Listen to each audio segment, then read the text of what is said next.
Olá, eu me chamo Ariane Gioletti e a convite do Notório Saber eu vim trazer algumas dicas sobre a advocacia e a publicidade com os limites que a gente tem hoje do regramento do sistema da OAB. Hoje eu vou tentar responder uma pergunta que sempre me fazem. Qual é o limite entre publicação informativa e captação de clientela? É uma linha muito tênue que a gente tem hoje dentro do sistema da OAB, porque perpassa por uma interpretação bastante pessoal. Cada um verifica a captação de clientela de uma forma e a gente não tem nas súmulas e nos julgados do sistema, pelo menos até onde eu já consegui ver dentro das seccionais do Conselho Federal, uma definição clara da diferença entre uma coisa e outra. O que eu sugiro aos colegas quando eles vêm conversar comigo é que o conteúdo ele tem que ser sempre destinado para a sociedade ou para os advogados, nunca tratando da experiência pessoal de um advogado em determinada demanda. Então, porque eu consegui esse julgado, eu consegui abrir esse precedente, eu tenho aqui uma jurisprudência. Se você tem uma decisão importante que seja inédita, ou que seja um fato raro, ou que seja algo que realmente vai trazer peso para a sua carreira, ou que vai ser importante você divulgar o seu nome com relação àquele tema, transforme isso num artigo, transforme isso numa informação. Qual foi a tese que você usou, de onde veio essa ideia de usar essa tese, porque isso deve ter vindo de alguma conjugação legal aí, e coloque como exemplo, né, a decisão de determinado juiz, de determinado tribunal, mas sem dizer que aquilo ali foi decisão que você, foi uma audiência que você acabou com todo mundo, ou uma decisão que você conseguiu a duras penas, ou foi um júri que você foi lá e arrasou com todo mundo. Não. Essa discrição e sobriedade é uma das questões que levam a gente a definir o que é um artigo, uma publicação informativa ou algo de autoengrandecimento, o que é vedado pelo nosso Código de Ética e cá para nós é bastante feio, né? Quando um colega tira uma foto da sentença, mesmo que ele cubra as partes, eu particularmente acho isso muito feio. Para quê?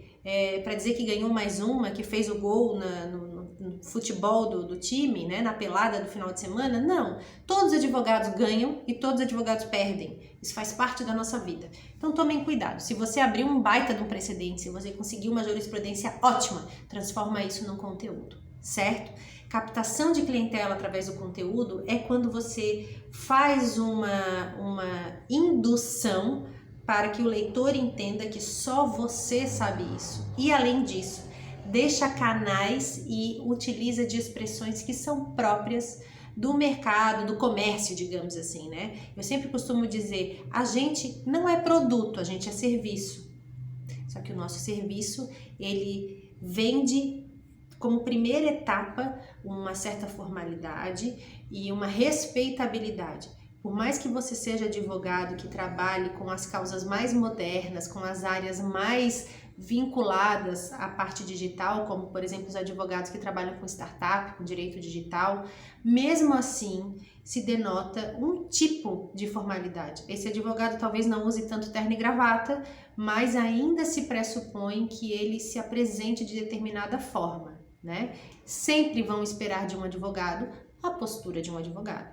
Se você termina o seu conteúdo dizendo ligue para mim, ligue para o nosso escritório, faça contato que a gente tira dúvida, se tiver dúvida mande um direct pra gente, se você tem dúvida entre em contato no e-mail, isso é captação de clientela. Você está fazendo o que a gente chama de call to action, é quando você no final direciona a sua audiência para fazer determinada ação.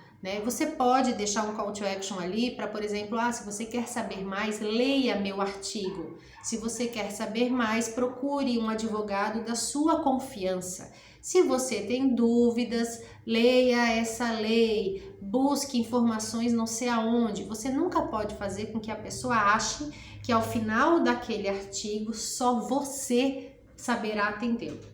Isso é captação de clientela. Além disso, produzir conteúdos em locais que não são principalmente jurídicos, também é complicado. Então, tem advogado que faz live através de perfil de associação, não pode. Tem advogado que tem uma coluna dentro de um jornal e, sabe, a periodicidade ainda não está bem definida dentro do sistema OAB. Então, tem que tomar cuidado da forma como escreve. É claro que se ele tem uma coluna num jornal que sai toda semana ou que sai todo dia, acaba tendo uma captação de clientela indireta aí, mas a gente não consegue alcançar, né? Então, hoje, a minha dica é: tome cuidado para que o seu conteúdo, a sua divulgação, que tenha relevância, não seja considerado uma captação de clientela. Use de maneira adequada, evite indicar que só você sabe resolver esse problema, porque a gente sabe que não, que qualquer advogado que parar para ler estudar, se debruçar por cima de determinado assunto, ele vai também conseguir atender o cliente, aí vai do outro advogado querer, né, dedicar esse tempo ou não, mas a gente sabe que é assim. Então não se coloque como a última bolacha do pacote, foque no conteúdo, na forma como você escreve, o que você escreve. Se você vai trabalhar com uma imagem em redes sociais, conteúdos objetivos de maneira rápida vão ser mais interessantes do que um artigo de 3, 4 folhas, a não ser que você esteja realmente escrevendo um artigo científico. Tá bom? A gente vai voltar com outras dicas, sempre aqui pelo Notório Saber, e eu espero que elas estejam ajudando vocês para direcionar melhor a sua atuação nas redes sociais.